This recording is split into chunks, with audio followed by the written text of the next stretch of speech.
Hello hi नमस्कार सगळ्यांना स्वागत आहे तुमचं माझ्या मराठी भक्तिकथा या चॅनलमध्ये। तर आज मी तुम्हाला सांगणार आहे शिर्डी साईबाबाचे 5 अद्भुत चमत्कार। ते कोणते चमत्कार आहेत आज मी तुम्हाला या व्हिडिओतून संपूर्ण माहिती देणार आहे। चला तर मग आपण जाणून घेऊयात। साईबाबा दररोज मशिदीत दिवा लावत होते, यासाठी ते वाण्याकडून तेल मागत होते। परंतु एके दिवशी वाण्याने बाबांना म्हटले की माझ्याकडे तेल नाही। तेव्हा बाबांनी तिथून निघून मशिदीत आले आणि दिव्यात तेलाऐवजी पाणी घातलं आणि दिवा लावला। ही गोष्ट चोहीकडे पसरली। नंतर वाण्याने तेथे येऊन माफी मागितली। तेव्हा बाबांनी त्याला माफ करत म्हटले की आता कधीही खोटं बोलू नकोस। नंबर 2, एकदा बाबांचा भक्त बऱ्याच लांबून आपल्या पत्नीसह बाबांचे दर्शन घ्यायला आला आणि तो निघणार तेवढ्यात मोठ्याने पाऊस पडायला लागला। भक्त परेशान होऊ लागला। तेव्हा बाबांनी त्यांची परेशानी बघत म्हटले, ए अल्ला, पाऊस थांबवा, माझ्या मुलांना घरी जायचे आहे। आणि लगेच पाऊस थांबला। नंबर 3, एकदा गावातील एका व्यक्तीची मुलगी खेळता खेळता अचानक विहिरीत पडली। लोकांना वाटले की ती बुडाली असेल। सर्व पळत तेथे पोहोचले आणि बघितले तर ती हवेत अडकलेली होती। अदृश्य शक्तीने तिला धरलेले होते। ती अदृश्य शक्ती म्हणजे बाबा, कारण ती मुलगी म्हणायची की मी बाबांची बहीण आहे। अशात लोकांना अधिक पुरावा देण्याची गरज उरलेली नव्हती। माळसापतींकडे पुत्र झाला तेव्हा ते त्याला बाबांजवळ घेऊन आले आणि त्याचं नाव ठेवण्याचा आग्रह केला। बाबांनी पुत्राला बघून म्हटले की माळसापती, याच्याशी आसक्त राहू नको, केवळ 25 वर्ष याचा सांभाळ कर, तेवढेच खूप। ही गोष्ट माळसापतींना तेव्हा कळली जेव्हा त्यांच्या पुत्राचा वयाच्या 25व्या वर्षी मृत्यू झाला। नंबर 5, एके दिवशी बाबांनी 3 दिवसासाठी आपलं शरीर सोडण्यापूर्वी माळसापतींना म्हटले की जर मी 3 दिवसात परत आलो नाही तर माझे शरीर अमुक जागेवर दफन करून घ्याल। 3 दिवस तुम्हाला माझ्या शरीराची रक्षा करायची आहे। हळूहळू श्वास बंद झाला आणि शरीराची हालचाल देखील सर्वीकडे बातमी पसरली की बाबांचे देहांत झाले आहे। डॉक्टरांनी देखील तपासणी करून असेच सांगितले। परंतु माळसापतींनी सर्वांना बाबांपासून दूर राहण्याचा सल्ला दिला। त्यांनी म्हटले की 3 दिवस बाबांच्या शरीराची रक्षा करणे माझी जबाबदारी आहे। गावात या घटनेवर वाद देखील घडला, परंतु माळसापतींनी बाबांचे डोके स्वतःच्या मांडीवर ठेवून 3 दिवसांपर्यंत जागरण केले। कोणालाही बाबांच्या शरीराला स्पर्श करू दिले नाही। 3 दिवसानंतर जेव्हा बाबांनी पुन्हा शरीर धारण केले तेव्हा चमत्कार झाला। सर्वांना खूप आनंद झाला।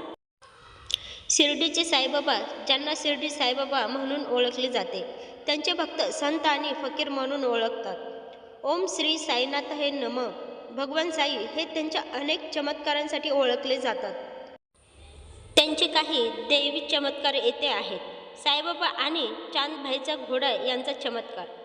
धुपखेडे हे महाराष्ट्रातील औरंगाबाद जिल्ह्यातील एक छोटेसे गाव, ज्यात चांदभाई नावाचा एक माणूस राहत होता, जो त्या गावचा पटेल होता। एके दिवशी त्याचा घोडा हरवला। चांदभाईने गावात सर्वत्र आपला घोडा पाहिला आणि शोधला। चांदभाईने त्याचा घोडा जवळपास 14 कोस, जवळजवळ 42 किमी शोधला, पण घोडा सापडला नाही। म्हणून ते निराश झाले। इकडे तिकडे फिरत असताना त्याला एक फकीर भेटला, जो आंब्याच्या झाडाखाली बसला होता। त्या फकीराच्या डोक्यावर टोपी होती। त्याने काफनी लांब झगा घातला होता आणि त्याच्याकडे सटका छोटी काठी होती। फकीराने चांदभाईंना हातात घेतलेल्या खोगीराबद्दल विचारले। चांदभाईने दुःखाने उत्तर दिले की हा त्यांचा घोडा हरवला आहे। फकीराने चिंताग्रस्त चांदभाईंना जवळ असलेल्या नाल्याजवळ आपला हरवलेला घोडा शोधण्यास सांगितले। तो तिकडे गेला आणि आश्चर्याचा धक्काच बसला। त्याला खरोखर त्याचा घोडा सापडला। चांदभाई भारावरून गेले आणि त्यांना वाटले की हा फकीर कोणी सामान्य माणूस नसून पवित्र संत आहे। त्यांनी त्या फकीराला आपल्या घरी नेऊन त्यांच्या आदरातिथ्य स्वीकारण्याची विनंती केली। काही दिवसांनी चांदभाईच्या घरी लग्न सोहळा होता। शिर्डीत लग्नाची मिरवणूक झाली। विवाह सोहळ्यात फकीर सोबत होता। लग्नाची मिरवणूक शिर्डीला आल्यावर खंडोबाच्या मंदिराजवळील भगत माळसापतींच्या शेतातील वाड्याच्या झाडावर आले। भगत माळसापतींचे फकीराला खाली उतरताना पाहिले आणि त्याला म्हणाले, हे साई, स्वागत साई। ते ऐकून इतरांनाही त्या फकीराला साई म्हणून शोधण्यास सुरुवात केली आणि पुढे ते साईबाबा म्हणून ओळखले जाऊ लागले। साईबाबांचा चमत्कार पाण्याने दिवे लावणे। साईबाबांना मस्जिद आणि इतर मंदिरांमध्ये दिवे लावणे नेहमीच आवडत असे, पण ते दिवे लावण्यासाठी लागणारे तेल शिर्डीच्या दुकानदारांनी आधार यांनी दिले। त्यांनी रोज संध्याकाळी मशिदीत मातीचे दिवे लावणे हा रोजचा विधी बनला होता आणि तो किराणा दुकानदारांना छोट्या छोट्या देणग्या मागवायचा. अचानक एक दिवस असा आला जेव्हा किराणा दुकानदार साईबाबांना मोफत तेल देण्यास कंटाळले आणि त्यांनी त्यांच्याकडे नवीन साठा नसल्याचे सांगून त्यांना देण्यास नकार दिला. साईबाबा रिकाम्या हाताने मशिदीत परतले. साईने दिव्यामधले तेलाऐवजी पाणी ओतले आणि विक्स पेटवले. आश्चर्य म्हणजे रात्रभर दिवा जळत राहिला. किराणा विक्रेत्यांना या घटनेची माहिती मिळाली आणि त्यांनी माफी मागण्यासाठी साईबाबांना भेटायला गेले. साईबाबांनी त्यांना माफ केले, परंतु त्यांनी पुन्हा खोटे बोलू नका असा इशारा दिला. हा एक साईबाबांच्या चमत्कारापैकी हा एक चमत्कार होता. पाऊस थांबण्याचा साईबाबांचा चमत्कार. फार वर्षापूर्वी राव बहादूर मोरेश्वर पराधन नावाचा माणूस आपल्या पत्नीसह साईबाबांचा आशीर्वाद घेण्यासाठी शिर्डीला आला होता. दोघांची निघायची वेळ आली असतानाच मुसळधार पाऊस सुरू झाला.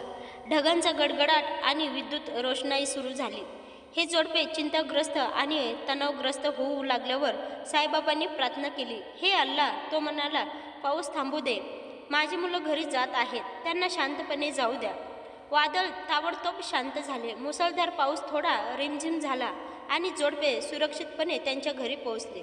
तर फ्रेंड्स, हे होते साईबाबांचे 5 चमत्कार. कसे वाटले तुम्हाला नक्कीच मला कमेंटमध्ये सांगा. आणि असेच माझ्या भक्तिकथा या चॅनलवर वारानुसार येणारे देवांची कथा आणि देवांची माहिती, तोडगे, उपाय आणि येणाऱ्या सणांची माहिती या चॅनलवरती तुम्हाला मिळत राहील. तर फ्रेंड्स, असेच माझे नवनवीन व्हिडिओज बघण्यासाठी माझ्या चॅनलला सबस्क्राईब करा आणि येणारे माझे नवनवीन व्हिडिओज बघत राहा. तर आपण पुन्हा भेटूया पुढच्या व्हिडिओमध्ये. तोपर्यंत धन्यवाद.